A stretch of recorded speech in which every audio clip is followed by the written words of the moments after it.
আসসালামু আলাইকুম রহমতুল্লাহি ওয়া বারাকাতুহু। আহমদুল্লাহ সাল্লি আলা রাসূলিল কারীম, আম্মা বা'দ। দেখুন, আজকে এই সময়টা আমরা যেটা পার করতেছি সকলেই অনেকটা ভিন্ন সময় আমরা পার করতেছি।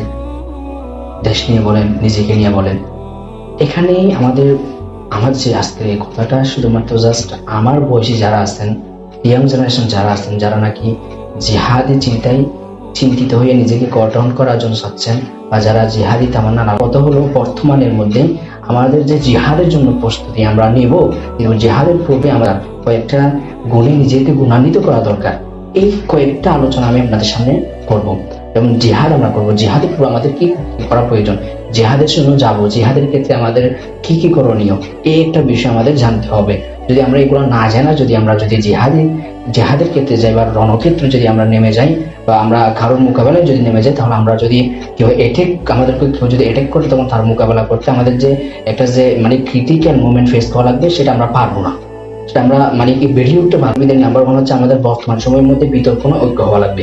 যে যাই কিছু বলুক না কেন, বর্তমান হচ্ছে ঐক্যের সময়। হ্যাঁ, যতগুলো ইসলামিক দল আছে, আমার এই কথাগুলো হচ্ছে বড়দের কিনে না, যারা আমার বয়সে, আমি বলে দিলাম, আমার বয়সী যারা আছে, যারা ইয়ং জেনারেশন, যারা জিহাদি তামান্না লাভ করে, তাদের জন্য এখানে যারা দেখেন বিতর্ক থাকতে পারে।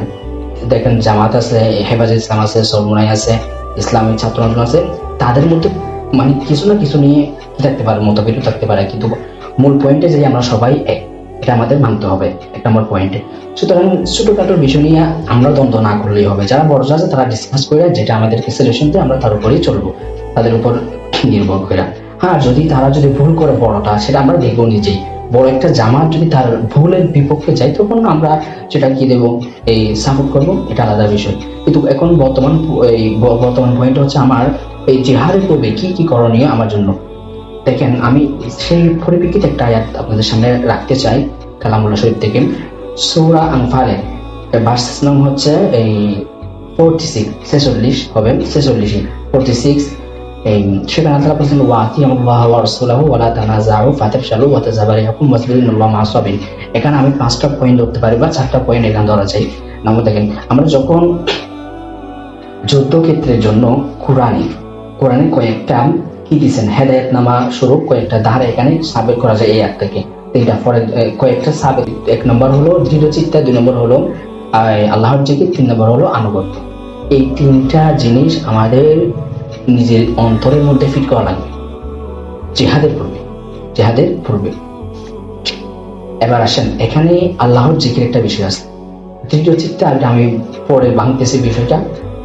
এখানে যে আল্লাহর জিকিরটা আছে, এই আল্লাহর জিকিরটা আমাদের প্রথমে কি লাগবে, পরিপূর্ণ আকারে করা লাগবে, পরিপূর্ণ আকারে মান লাগবে। যেমন নাকি আতিউল্লাহ ওয়া আতিউর রাসূল, এখানে আল্লাহকে অনুসরণ করো, তোমরা তার রাসূলকে কি করো, অনুসরণ করো। দেখুন, অনুসরণটা কেমন হবে, আল্লাহ তাআলা যেগুলো ফরজ বিধান আমাদের সামনে রেখেছেন বা আমাদেরকে করার জন্য বলেছেন, যেগুলো থেকে আমাদেরকে নিষেধ করেছেন, সেগুলো আমাদের পরিপূর্ণ আকারে মানতে হবে। রাসূল সাল্লাল্লাহু আলাইহি ওয়াসাল্লামের এতাআত, রাসূল সাল্লাল্লাহু আলাইহি ওয়াসাল্লাম যে সুন্নাহগুলো আছে, রাসূল সাল্লাল্লাহু আলাইহি ওয়াসাল্লাম সুন্নাহগুলো আছে, এগুলো আমাদের মানতে হবে ফিরফুরি। তখনই আমরা তাদেরকে পরিপূর্ণ আকারে আনুগত্য করতেছে, এটা প্রমাণ হবে, 1 নাম্বার।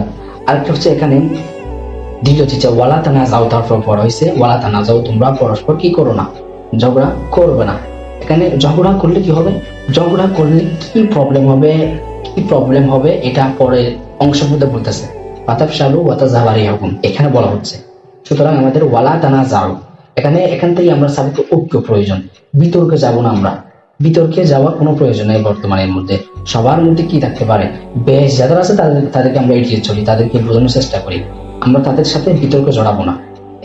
তাহলে যদি আমরা ওয়ালা তানাযাউ, যদি পারস্পরিক যদি কি করি, ঝগড়া করি, তখন আমাদের কি হবে, ফাতাফশালু, আমরা কি হয়ে যাব, আমাদের সাহস চলে যাবে, সাহস হারা হয়ে যাব। ফাতাফশালু ওয়া তাযাবা রিহুকুম, আমাদের শক্তি কি হয়ে যাবে, নিঃশেষ হয়ে যাবে। ওয়া তাযাবা রিহুকুম, এই কারণে আমাদের ঐক্য থাকতে হবে, বিতর্কে না। কারণ হচ্ছে ঝগড়া হয় বিতর্কের মাধ্যমে। যখন আমরা একে অপরের সাথে যখন তর্কে জড়াবো, তখন সেখান থেকে ফিতনা কি হবে, সৃষ্টি হবে, সেখান থেকে ঝগড়া ইত্যাদি হয়ে থাকে। এই জন্য আমাদের বিতর্কে না যাওয়াটা অত্যন্ত গুরুত্বপূর্ণ। কারণ হচ্ছে কি, কারোর মতের মধ্যে ভিন্নতা থাকতে পারে, কারোর বোঝার মধ্যে ভিন্নতা থাকতে পারে, তার মানে তার সাথে আমি ঝগড়ার মধ্যে লিপ্ত হবো তেমন নয়, তর্কের মধ্যে লিপ্ত হবো তেমন নয়। সুতরাং আমাদের এখানে আনুগত্য, দেন হচ্ছে আমাদের এখানে ঐক্য থাকতে হবে। 3 নম্বর হচ্ছে ওয়াসবিরু, সবর করা। যেমন দেখেন রাসূল সাল্লাল্লাহু আলাইহি ওয়াসাল্লাম আল্লাহ তাআলার আনুগত্য, এটা হচ্ছে হার হালতের মধ্যে আবশ্যক, কিন্তু যুদ্ধক্ষেত্রে গিয়ে এটা আরো এক ধাপে গিয়ে। কারণ হচ্ছে যদি আপনার সেই সময়ে যদি হালকাটুকু যদি আপনার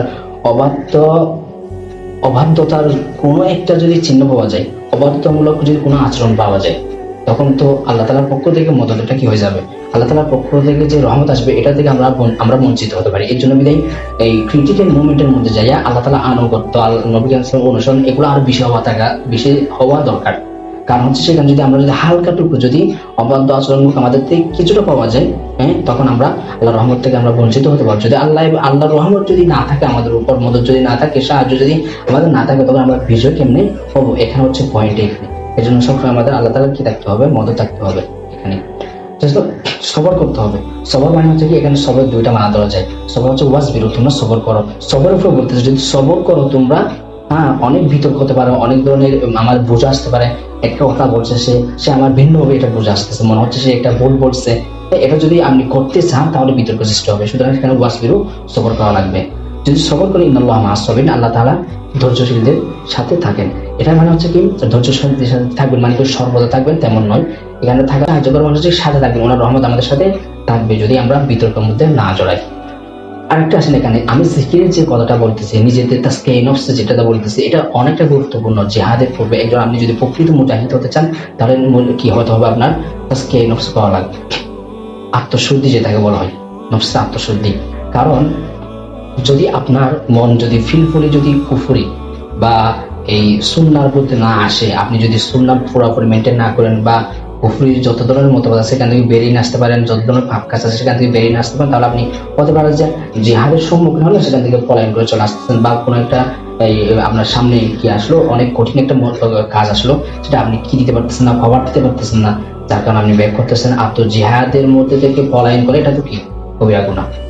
কথা বলে এটার জন্য লানত আছে, আল্লাহ তাআলার পক্ষ থেকে তাদের উপর লানত আছে যারা জিহাদের মাঠে কি করে পলায়ন করে চলে আসে। এই জন্য আমাদের সর্বসময় এটা কি রাখা দরকার যে আমরা জিহাদে যাব, কিন্তু তার পূর্বে আমাদের যে গুণগুলো অর্জন করা দরকার সেগুলো আমরা ফিলফুলি অর্জন করি, নিজেকে কঠিনভাবে প্রস্তুত করি।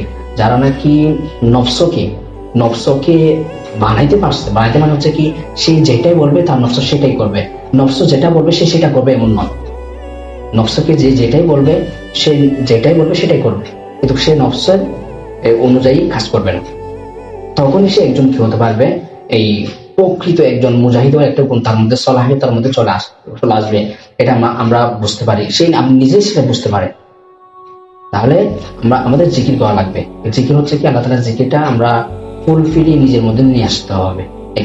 সেই ক্ষেত্রে আরেকটা আয়াত দেখেন, রাসূল সাল্লাল্লাহু আলাইহি ওয়াসাল্লাম যখন এই একদল সাহাবীরা রাসূল সাল্লাল্লাহু যখন প্রশ্ন করলো আমরা এই কুফার মক্কার বিরুদ্ধে কি করবো, লড়াই করব, তখন আল্লাহ তাআলা একটা সূরা নিসার ভার্সেস নং 77 77 এটা আয়াত নাযিল করবে, আম তারা ইলাল্লাযিনা কিলা লাহুম, যখন তোমরা তাদেরকে দেখো না যাদেরকে বলা হয়েছিল কুফু আইয়াকুম, তোমরা নিজেদের হাতকে কি করো, বিরত রাখো। সুতরাং তোমরা বিরত রেখে কি করো? আকিমুস সালাত ওয়া আতুজ যাকাত, এগুলা করো। শুধু এই জন্য বলতেছি, আমাদেরকে জিহাদের পূর্বে তাসকিয়ে নফস এগুলো প্রয়োজন। কথা বলছেন, রাসূল সাল্লাল্লাহু আলাইহি ওয়াসাল্লামের অনুকরণ, আল্লাহ তাআলার পরিপূর্ণ মানে সুন্নতের অনুসরণ করা লাগবে, আর ফরজ বিধানগুলো সম্পূর্ণ আকারে মানা লাগবে। যদি আমরা এইগুলা ফিলফুলি যদি মানতে পারতেছি, তখন আমরা এই কি করতে পারি, জিহাদের জন্য একজন মুজাহিদ হিসেবে নিজেকে তৈরি করতে পারছি, এটা আমরা বুঝতে পারি। এই জন্য আমাদের কি করা লাগবে, জিহাদের পূর্বে তাসকিয়ে নফস, দেন হচ্ছে ইবাদত, এগুলা পরিপূর্ণ আকারে করা লাগবে। বুঝেন নাই? যার মধ্যে কোনো তাহাজ্জুদের সিফাত নাই, তাহাজ্জুদ পড়ে না, পাঁচ ওয়াক্ত নামাজগুলা ঠিক মতো আদায় করে না, সে কেমনি জিহাদে গিয়ে সফল হয়ে আসবে। এই জন্য আমাদের জিহাদের পূর্বে এই তাসকিয়ে নফস হচ্ছে রাসূল এবং কি আল্লাহ তাআলার যেগুলা ফরজ আছে, আল্লাহ তাআলার এবং রাসূল যে সমস্ত আছে এগুলো পরিপূর্ণ আকারে মানা অত্যন্ত প্রয়োজন। আমি বললাম আকিমুস সালাত ওয়া ফরজ, যদি আমরা এগুলো না মানি, এগুলো না মেনে যদি আমরা যাই, তখন আল্লাহ বলতেছে ফালামা কুতিবা আলাইহিমুল কিতাল, যদি আমরা তাদের উপর যদি কি লড়াই করা ফরজ করে দিই, তাহলে ইযা ফারিকুম মিনহুম, তাদের মধ্যে একটা জামাত বের হবে, ফারিকুম মিনহুম একটা জামাত বের হবে যারা নাকি কি করে এই মানুষকে বই করতে, অর্থাৎ কি ওই কাফেরদেরকে বই করতেছে, তাদের আযাবকে বই করতেছে। এমন নাকি কাহশিয়াতিল্লাহ, মানে আল্লাহকে বই করার মতো বই করতেছে। এই জন্য বিদায় আমাদের জিহাদের পূর্বে তাজকিয়াতুল যাকাত সাদকা বেশি বেশি করতে হবে। কারণ হচ্ছে কি এই জিহাদ করা মানে হচ্ছে কি জিহাদের মধ্যে সবকিছু প্রয়োজন। আপনার টাকা দেওয়া লাগবে, আপনার শ্রম দেওয়া লাগবে, আপনার রক্ত দেওয়া লাগবে, সবকিছু প্রয়োজন পড়ে। এই জন্য যত বেশি ত্যাগী বনতে পারবেন, যত বেশি আত্মত্যাগী বলতে পারেন, সে তত বেশি আপনি এই মানে জিহাদ করার জন্য নিজেকে মানে কি তৈরি করতে পারতেছেন বা প্রস্তুত করতে পারতেছেন, এরকম আপনি মনে করতে পারেন। আর তাহলে আমাদের সকলকে এই যে কয়েকটা কথা জিহাদের পূর্বে আমাদের যে কাজগুলো করা লাগবে, এটা সকলকে আমল করার তৌফিক দান।